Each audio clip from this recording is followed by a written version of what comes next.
And now it's time to transition for everyone's favorite part of Three Squares with Quizmaster Kevin Ryan.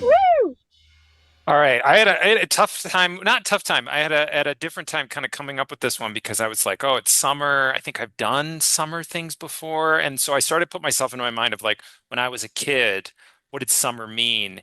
And I don't know if it's because I have boomer parents, but like for me, my parents were never like, hey, we're going to take you to a camp. It was you got to work around the house. It was like you got to wash a baseboard or reorganize the pantry, the cupboards. That was my Oh, thing. Reorganize the So I think that's where I got really good with knowing my food brands because it was let's organize the cupboard. So this quiz is about kind of the food brands that I would run into when I was reorganizing the cupboard. So that's what this is okay. about. So I know that's a stretch, but that's what we're in for. Is this a 70s time frame, It Kevin? is kind of a Which 70s, okay, 80s kind of thing. okay, Is like okay, some of the brands here are definitely 70s and 80s. Yeah, okay. absolutely. Okay, first question. Cheese Whiz is a product so deeply embedded in American food culture that Philadelphia used it as the defining ingredient in a cheesesteak.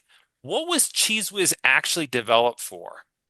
Okay, what was it actually developed for? Was it A, Kraft developed Cheese Whiz in the early 1950s as a shelf-stable military field ration cheese for U.S. Army troops during the Korean War because it required no refrigeration for up to 6 months, and then it was adapted for civilian market afterward. So that's A. B, Cheese Whiz was developed by Kraft in 1950 specifically for the British market as a convenient short step for making Welsh rarebit, which is a traditional UK dish of melted cheese over toast, if you've ever had that. It launched in the UK and then came here. So that's B. C. Kraft designed Cheese Whiz as a standardized topping for American drive-in restaurant chains in the early 50s as those started to boom because it allowed for consistent meltability that was used across those different chain restaurants. Or is it D? Cheese Whiz actually was developed by a small Philadelphia company for the Philly cheesesteak trade at the direct request of Pat Oliveira, who's Pat's, if you've ever been there, because he needed it for his cheesesteaks. And then later it was sold to Kraft. Mm. So which one was it? Man, Was I it? Okay, thought it so was something to do with like NASA. Um, Hmm? Well, that'd be close to military. Ricky, you go first. By the way, Yeah, Cheese Whiz is not what you should have on a Philly cheesesteak. It's I I yeah, is didn't it know no, it I'm gonna go melted. with military, not Velveeta, Cheese Whiz. yeah, I So, understand. I understand. military, was it the British market for rarebit? Was it for American drive-through restaurants, or was it for the Philadelphia cheesesteaks? I'm going A, military. Military. Okay. I Susan was Charlie. I was gonna go military, but since we strike out so often, I'm gonna try and go for coverage. Okay. And I'm gonna go. It's for Pat. Yeah, Okay. It's developed for Pat. Yeah, yeah. Okay. well, yeah, those were my twos. I'm gonna go with military just because. Okay. But if it's military, that was my first choice. Just going on the record.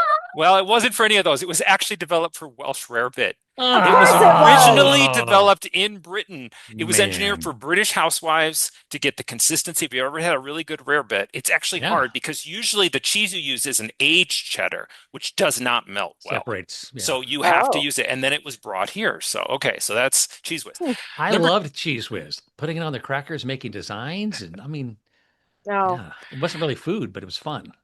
number two, Tang. Really getting into the Tang. seven. Tang powder was a Oh, commercial flop from its 1959 launch into sales suddenly exploded in the mid 60s. What rescued Tang from obscurity? Was I it know this. A, General Foods reformulated it with a higher vitamin C content and repositioned it as a pediatric supplement, winning endorsement from the American Academy of Pediatrics? Was it B, a massive shortage of fresh oranges following back-to-back Florida frost seasons pushed people toward Tang? Was it C, Kraft ran a sweepstakes tied to the 1964 World's Fair in New York that gave away free canisters with every appliance purchase at participating retailers?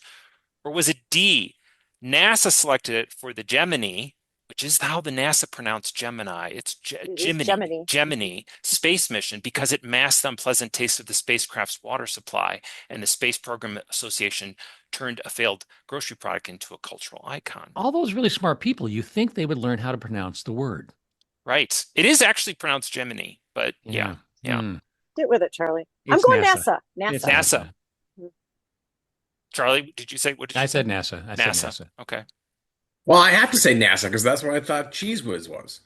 Okay, it is NASA. I thought maybe I'd fool you. I thought maybe I'd give you better ones because I think a No, lot of people think of the Tang drink and of not NASA. astronauts Yeah, I it's know. astronaut. and food It is. sticks and It- food sticks. Well, that was General Yeah. Mills. General I Mills know, actually but that came was up the with original food sticks. protein bar, Ke- right? Yes, I mean, Kevin, yeah, yeah, it was.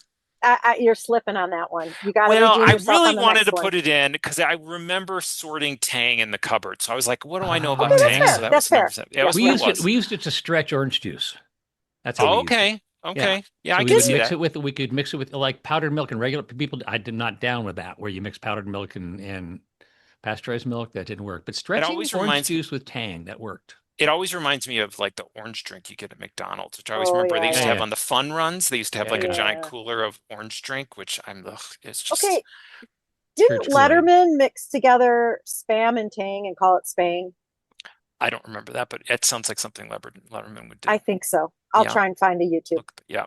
Here Okay. we go. Number 3, the 57 varieties printed on every Heinz bottle is one of the most recognizable numbers in American consumer marketing. What does 57, what does that number mean?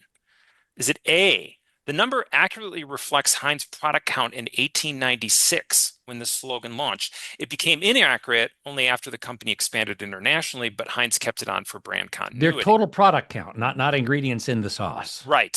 Okay. Is it B, the number 57 was deliberately chosen because it was the highest number that consumer research at the era showed felt credible to consumers? Numbers above 60 registered as implausibly large, while numbers below 50 seemed thin. It was an early application of qualitative consumer psychology used in marketing to get a trustworthy number for the brand. Was it C, when H.J. Heinz introduced the slogan in 1896, his company was already selling more than 60 products. The number was fabricated. Specifically, Heinz combined his own lucky numbers, 5, with his wife's lucky number of 7, and got the idea from a train advertisement for 21 styles of shoes. He thought, well, 57 makes sense to put on my label.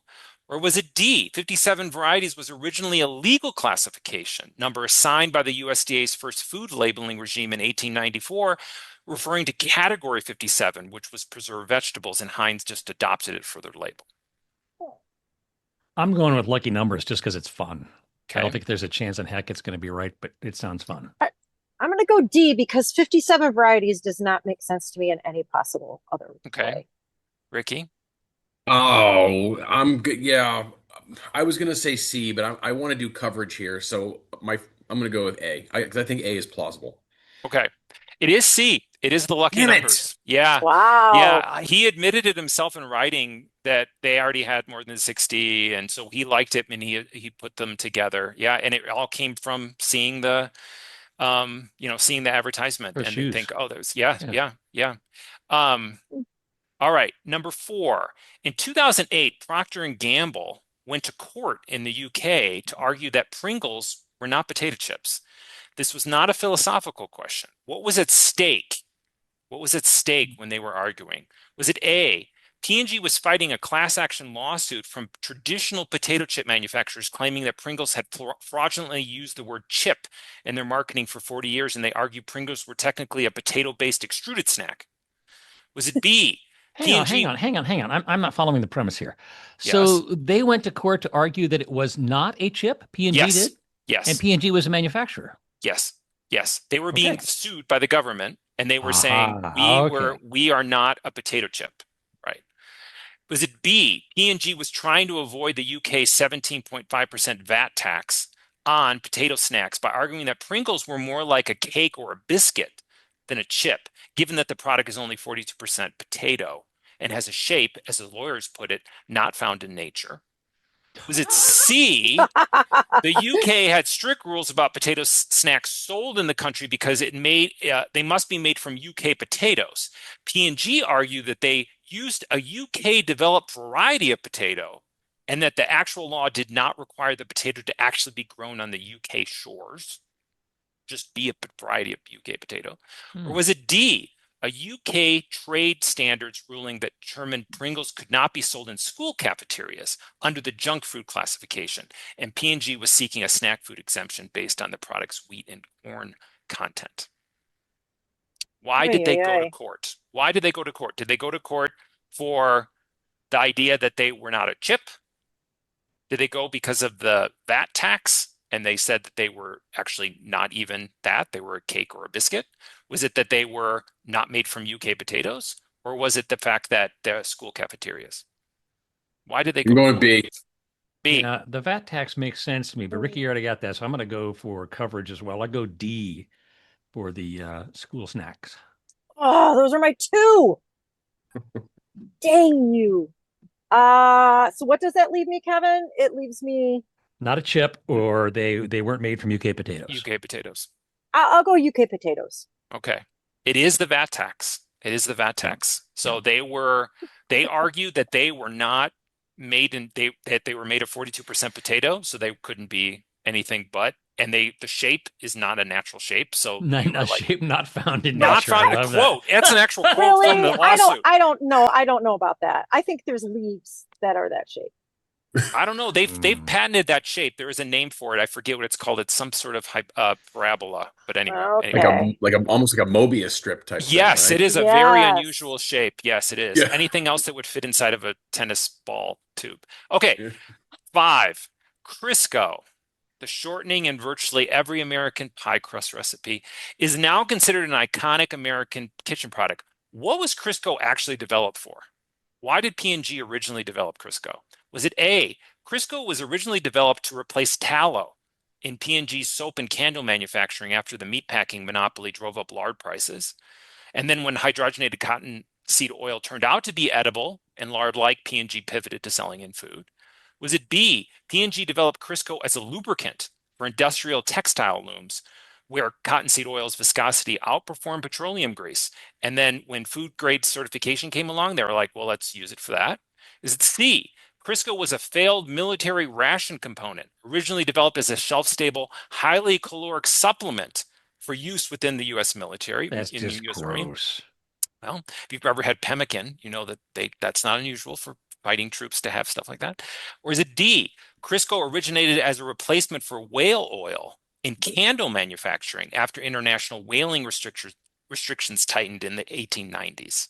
So is it tallow for soap and candles? Is it industrial lubricant? Is it a military ration? Or is it whale oil replacement? I'm going to go replacing tallow. Okay. A. I'm going industrial lubricant. Okay. Ricky? Yeah.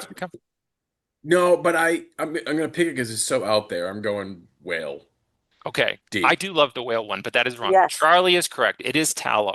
It was originally a replacement for tallow. So for use in candles and soap. So originally when they did it, it was like, how do we take all the massive cottonseed oil infrastructure that we've got and put it into something that would be used for soap? And then they pivoted to... I don't know about you. Ever try to wash your hands after you touch Crisco? It's an industrial lubricant. Well, but soap is made, it's yeah. saponification. You have to saponify it, and Right. then you get it. It's why you made soap from lye and tallow. I know, but Yes, getting Crisco off your hands is very difficult. That is thank true. you. Yes, it is. It is. No question. You I and your believe- saponification or whatever. I believe Charlie. I think I got 3 he out of did. 5. I He think did. you did. 5. No But one's he counting or stole anything. answers from Ricky and I. Let's be Right. fair.